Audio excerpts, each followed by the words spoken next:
cocaina, crack, hashish e marijuana. Carabinieri del nucleo operativo di Palermo hanno eseguito un'ordinanza cautelare nei confronti di 39 persone.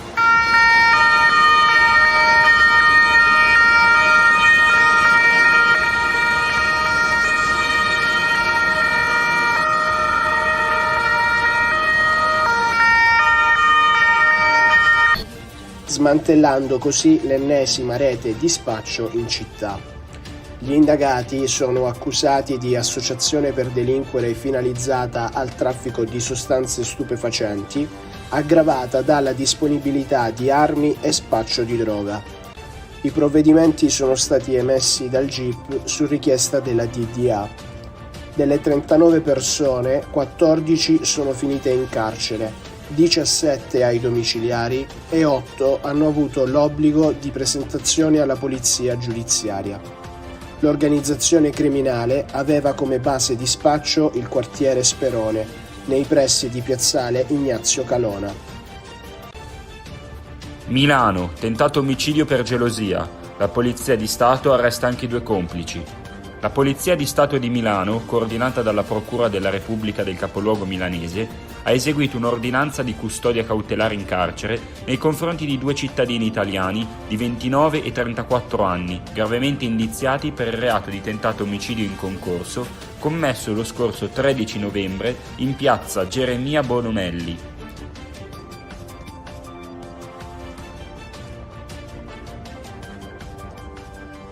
I 2 indagati si sono resi complici del tentato omicidio commesso da un cittadino italiano di 33 anni nei confronti di un cittadino egiziano 35enne per motivi di gelosia, in quanto il 33enne era l'ex fidanzato dell'attuale compagna della vittima.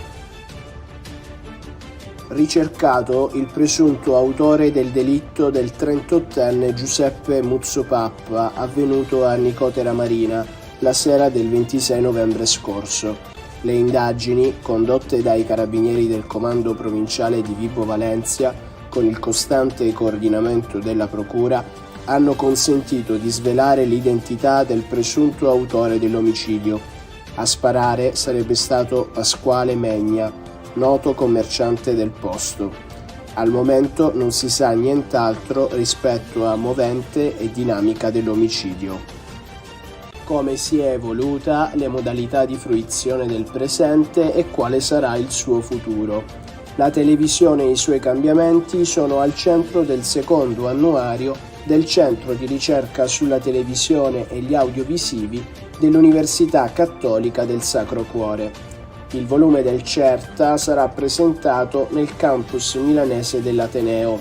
Dopo i saluti del prorettore e l'introduzione del professor Aldo Grasso, il seminario vedrà, tra gli altri, l'intervento del senatore Alberto Barachini, sottosegretario alla Presidenza del Consiglio dei Ministri con delega all'informazione e all'editoria.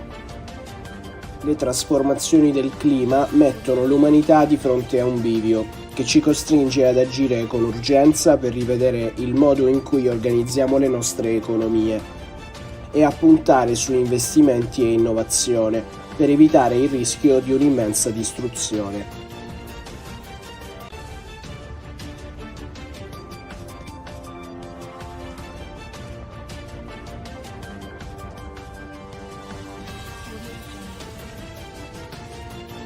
Nicholas Herbert Stern, autore del primo rapporto sugli aspetti economici del cambiamento climatico, pubblicato nel 2006 e noto in tutto il mondo con il nome di Stern Review, ha indicato la strada da imboccare per reagire al cambiamento climatico in termini di azione economica e politica.